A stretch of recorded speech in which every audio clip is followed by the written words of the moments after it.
उत्तर और दक्षिण की दिशा में ना सोएं, क्योंकि वो बदलाव आपके लिए बिल्कुल भी अच्छे नहीं हैं। अपने टखने के ठीक ऊपर तक अपने पैरों को अंदर रखें और इसे ढक लें और 30-40 मिनट ऐसे ही बैठें। अगर आप ऐसा करते हैं तो जो लोग एलर्जिक हैं वो ठीक हो जाएंगे। क्या चुंबक से इलाज हो सकता है और क्या चुंबक पहनने से स्वास्थ्य और आध्यात्मिकता में सहायता मिलती है? अगर आपको इसकी जानकारी नहीं है तो हम एक चुंबक पर जी रहे हैं। धरती एक चुंबक है, क्या आप जानते हैं?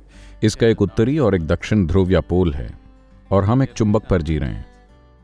पर कोई लोग आपको एक छोटा चुंबक बेच रहे हैं जिसे आप अपनी कलाई पर पहन सकते हैं, जिससे आपका जीवन बदल जाएगा। मैं कह रहा हूं, जब आप इस चुंबक पर रहते हैं तो आपको दूसरे की क्या जरूरत है।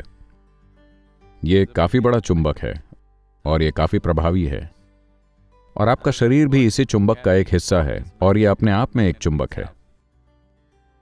हो सकता है बहुत से लोग चुंबक की तरह काम नहीं कर रहे हैं, वो सबके साथ विपरीत ध्रुव हो सकते हैं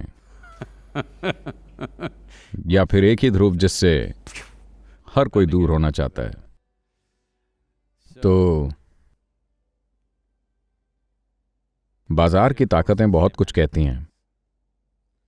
अगर आप अपने शरीर पर चुंबक पहनते हैं तो इससे आपके changes in the parameters. शारीरिक मापदंड में कुछ बदलाव आ सकता है, लेकिन इसका कोई मतलब नहीं है। अगर आप जाकर एक इलेक्ट्रिकल ट्रांसमीटर के बगल में खड़े हो जाएं, तो आप अपने शरीर में होने वाले बदलावों को माप सकते हैं।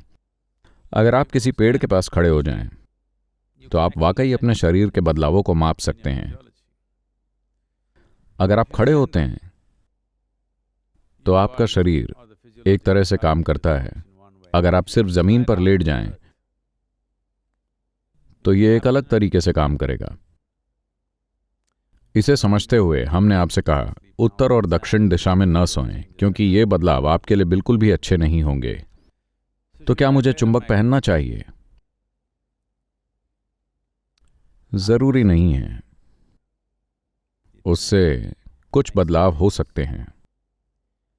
मानव शरीर के विज्ञान को इतना आसान न समझें। ओ, ब्लड प्रेशर 5 अंक गिर गया है तो सेहत अच्छी हो रही है। मानव शरीर इस तरह काम नहीं करता। शरीर इससे कहीं ज्यादा पेचीदा है। मैं कहूंगा कि ऐसे तांत्रिक अभ्यास हैं जिनसे हम आपको दुनिया के उस हिस्से से अच्छी तरह से तालमेल में ला सकते हैं जिसमें आप रहते हैं। ऐसी चीजें की जा सकती हैं, पर उसका फायदा तभी होता था जब ऐसा समय था जब लोग कभी भी 10 मील से ज्यादा नहीं चलते थे जहां पर भी वो रहते थे, क्योंकि लोग बस पैदल चलते थे। वो वाकई किसी एक स्थान से बहुत दूर नहीं जाते थे। तो उस समय शरीर स्वाभाविक रूप से धरती के साथ तालमेल में आ जाता था, एक विशेष तरीके से उस स्थान के कोऑर्डिनेट्स के आधार पर जहां आप होते थे। लेकिन आज हम सब इधर उधर जा रहे हैं। अगर मैं आपको यहां वेलियांगिरी की 11 डिग्री वाली जगह के साथ तालमेल में ले आऊं और कल सुबह आप दूसरी जगह के लिए उड़ान भरें, तो आप में अपने शरीर को फिर से तालमेल में लाने का ज्ञान और क्षमता होनी चाहिए, वरना शरीर कई तरह से परेशान हो जाएगा। तो मैं कहूंगा, अगर आप बड़े मैग्नेट के साथ सही से जुड़ते हैं, जिस पर हम सभी रह रहे हैं और हम सभी जिससे बने हैं, तो यह आपकी कलाई पर छोटे चुंबक पहनने से कहीं ज्यादा फायदेमंद होगा। और आप पर लोहे की कीलें भी चिपक सकती हैं।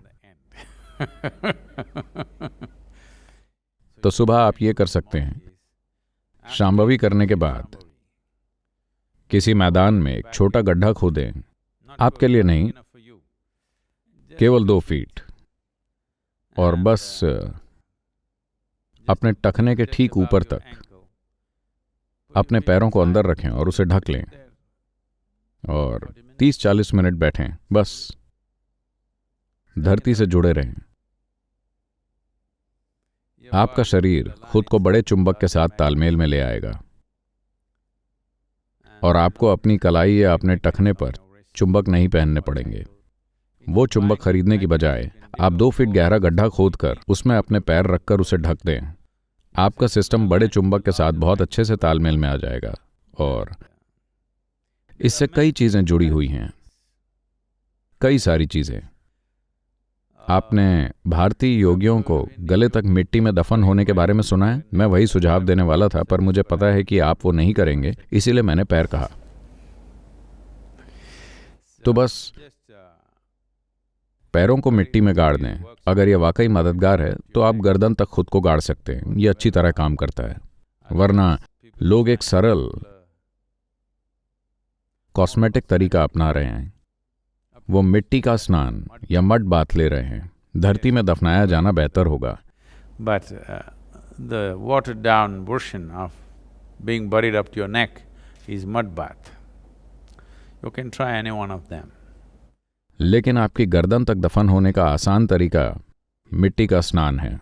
आप कोई भी आजमा सकते हैं, लेकिन पैरों को गाड़ना आसान है। अगर आप ऐसा करते हैं तो आप देखेंगे, कम से कम सेहत के मामले में आप में से जो लोग एलर्जी से पीड़ित हैं, एलर्जी का मतलब है कि किसी तरह से आपको यह धरती पसंद नहीं है। आप में कुछ ऐसा है जो यहाँ के जीवन या इस धरती की जीवन बनाने वाली सामग्री के साथ तालमेल में नहीं है। आप थोड़े एलियन बन रहे हैं। यही एलर्जी का बुनियादी मतलब है। तो अगर आप खुद को धरती के तरीकों से जोड़ लेते हैं तो एलर्जी गायब हो जाएगी। तो पैरों से शुरुआत करें। अगर ये काम करता है तो थोड़ा गहरा जाएं। ये काम करेगा।